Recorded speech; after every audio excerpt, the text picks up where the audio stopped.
আজকের আলোচ্য বিষয় হবে যে কোনো মানুষ যদি কাহার দুঃখ কষ্টকে দূর করে, কাহার যদি সাহায্য করে, তো আল্লাহ তাবারক ওয়া তাআলা তাহার সাহায্য করবেন। এই ব্যাপারে হযরত আবু হুরায়রা রাদিয়াল্লাহু তাআলা আনহু তিনি বলছেন, রাসূল আকরাম আলাইহিস সালাতু ওয়াস সালাম ইরশাদ করেন, কোনো মানুষ যদি কোনো মানুষের দুঃখ এবং কষ্টকে এ দুনিয়াতে যদি দূর করে, আল্লাহ তাবারক ওয়া তাআলা কিয়ামতের দিন ওই ব্যক্তির দুঃখ কষ্টকে দূর করবেন। কোনো মানুষ যদি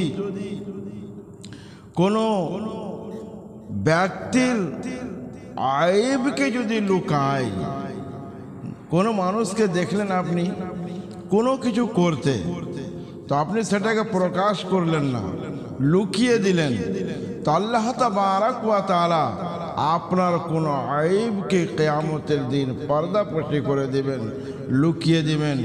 কোনো মানুষ যদি কোনো ইয়েতিমের সাহায্য করে, কোনো অসহায় ব্যক্তিকে যদি সাহায্য করে, আল্লাহ তাবারক ওয়া তাআলা কিয়ামতের দিন তার সাহায্য করবেন।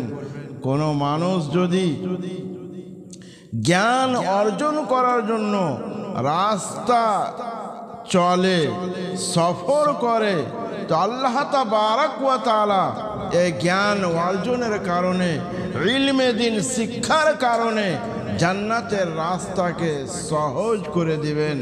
বেরাদার, আরো বলেছেন, যখন কিছু মানুষ এক জায়গাতে জমা হয়ে আল্লাহর কিতাব পবিত্র কালামুল্লাহকে তেলাওয়াত করছে, কোরআন শরীফ পাঠ করছে, তো ওই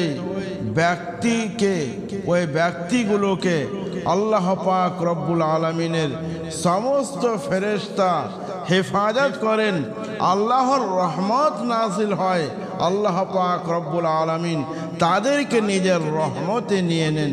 তাহলে এই ক্ষেত্রে বোঝা গেল খুব সুন্দরভাবে যে অবশ্যই কোনো মানুষের গীবত, নিন্দা, পরনিন্দা, চুগলি এগুলো করতে যাবেন না। কারণ আপনি যদি কাহার আইবকে খোলেন, কাহারও যদি খুঁত বের করেন, তো আপনারও কিন্তু আইব বের হয়ে যাবে, আপনারও খুঁত বের হয়ে যাবে।